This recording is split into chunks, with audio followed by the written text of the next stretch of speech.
Mahkamah Konstitusi menerima sebanyak 23 pengajuan permohonan sebagai amicus curiae atau sahabat pengadilan. Hal ini menjadikan jumlah amicus curiae yang terbanyak sepanjang MK menangani perkara sengketa Pilpres.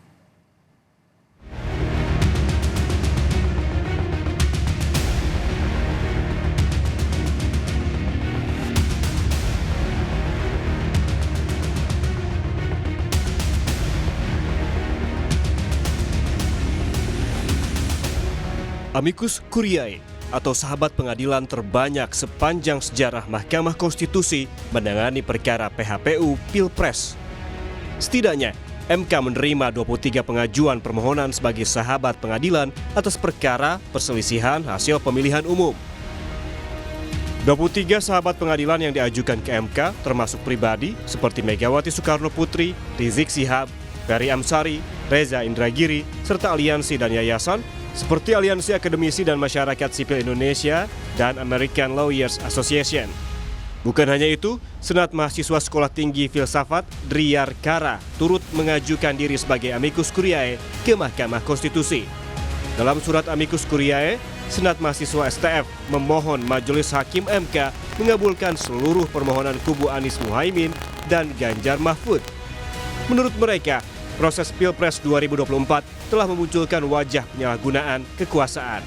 Pemilu 2024 telah memunculkan wajah penyalahgunaan kekuasaan. Maka saya memohon agar Majelis Hukum dan Hakim di Mahkamah Konstitusi dapat melihat bahwa pikiran luhur ini tentang kesetaraan, tentang transparansi, proses demokrasi, dan juga asas ketidakcurangan harus tetap diprioritaskan.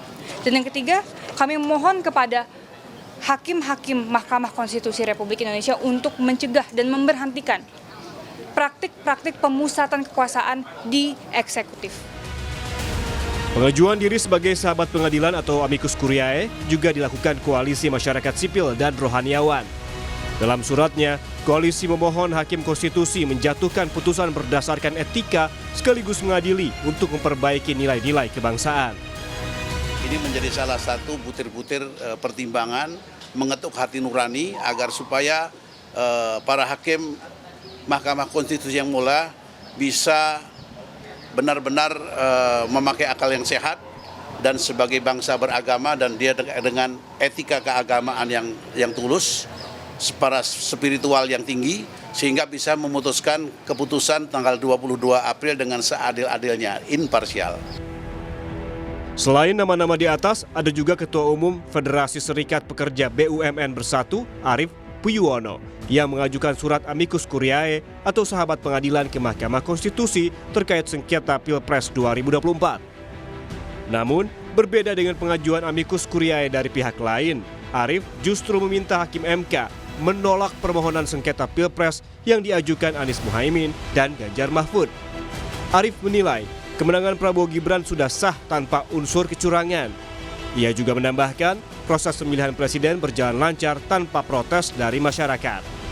Kami bertindak secara organisasi, atas nama organisasi, juga atas nama warga negara, menyatakan sebagai sahabat hakim dari Mahkamah Konstitusi bahwa satu ya, kemenangan Prabowo Gibran dalam Pilpres 2024 adalah sah dan tidak ada kecurangan karena kami adalah bagian-bagian dari yang mengkampanyekan Prabowo Gibran.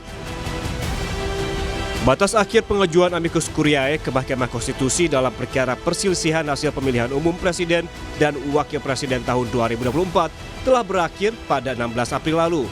Meskipun sudah melewati batas waktu, masih saja ada yang mengajukan amicus curiae. Hingga Kamis petang, ada 10 permohonan tambahan sehingga total ada 33 pengajuan amicus curiae. Tim Liputan, Kompas TV.